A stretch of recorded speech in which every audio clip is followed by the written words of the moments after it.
Vladimir Putin is a hostile foreign actor, one we should all be concerned about. And now he's literally openly mocking the president of the United States for his own amusement. And frankly, I find it, as an American citizen, humiliating. Sean Hannity on Russia's president challenging President Biden to a live televised debate. This after the president called Putin a killer and said he would pay a price over a U.S. intelligence report on Russia trying to interfere in the 2020 election. Here's how the White House reacted to Putin's suggestion. I'll have to get back to you if that is something we are entertaining. I don't have anything to report to you in terms of a future meeting. The president will, of course, be in Georgia tomorrow and quite busy. Go ahead. I think she almost said circle back and swallowed it. Anyway, President Biden, leaving the White House in the last hour, said he will speak with Putin at some point, but nothing more specific than that. Buck Sexton, your take. Remember when Biden was brought into the Obama administration as the VP because he had such a long history of foreign policy? And then people that actually pay attention to foreign policy pointed out that he had a long history of being wrong for about 30 years on every major foreign policy challenge that he ever tackled or dealt with.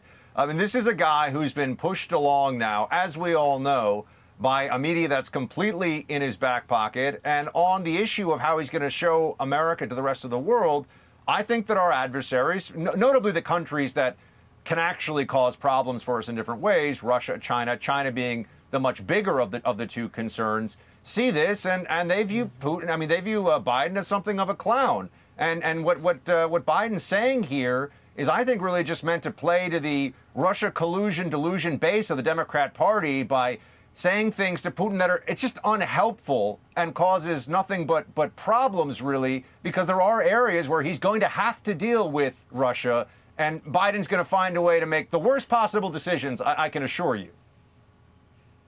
You know, I'm curious, Katie, what exactly Putin would, if he's sincere about this, even want to chat about. Those were my words, calling it a debate, because in America, that's what we would call two people who probably don't agree, getting together and talking the issues. He calls it a discussion, a chat. What are they going to talk about on live TV? Well, you know, it's on live television. It's no surprise that two world leaders who are adversaries would get together and have a conversation. Every president has done that with President Vladimir Putin, including Barack Obama and President Trump.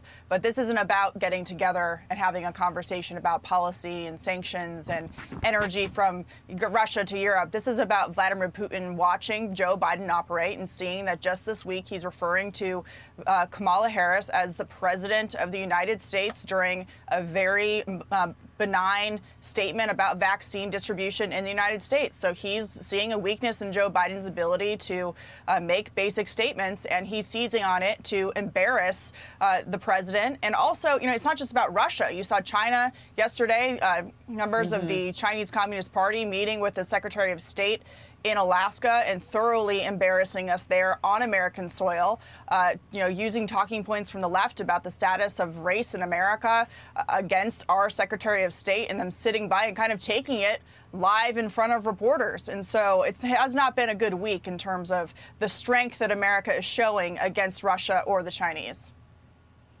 I can't help but think, Katie, just a quick follow-up with you, that this isn't also the determination that how dare America talk to us about free speech when their own president won't go live with free media?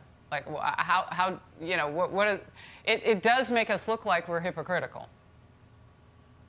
Well, yeah, the president is holding a press conference next week for the first time, but he you know, is the latest president to do it. And also, let's not forget that they have locked out reporters from the border detention facilities. They're not letting anybody in, have locked them out of ride-alongs with Border Patrol, and not answering questions directly from President Biden. And if Biden can't answer questions from reporters, he certainly can't do a one-on-one with Vladimir Putin on live television.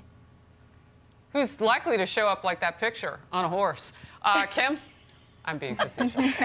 Yeah, yeah. Well, we know that these two have a long history together. Back in 2009, then VP Biden said that Russia was the biggest threat to America. He continues to say that. And remember, he actually said he wanted to do a reset, push a reset button when it comes to dealing with Russia. And that is when he hoped that Vladimir Putin was not going to run for a third term. Then he did. And of course, he backed out on saying that he was going to reset with Russia. So it is a long history with these two. I thought it was interesting that Vladimir Putin responded to Joe Biden's, killer statement by saying, takes one to know one. So I think that would be interesting just to hear what he was referring to in that statement. But I would love to see a live interview. Running for office myself, those are the best interviews because unfortunately there's a lot of edits that are done when things are packaged.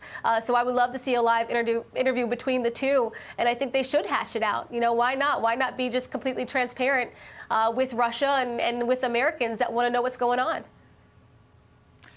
Look at Clem Psaki, just stepping up, getting ready for a live debate, and we can't get the president. Well, I guess we'll see what happens next Thursday, right? On the 64th day of his presidency, how many questions he'll actually take.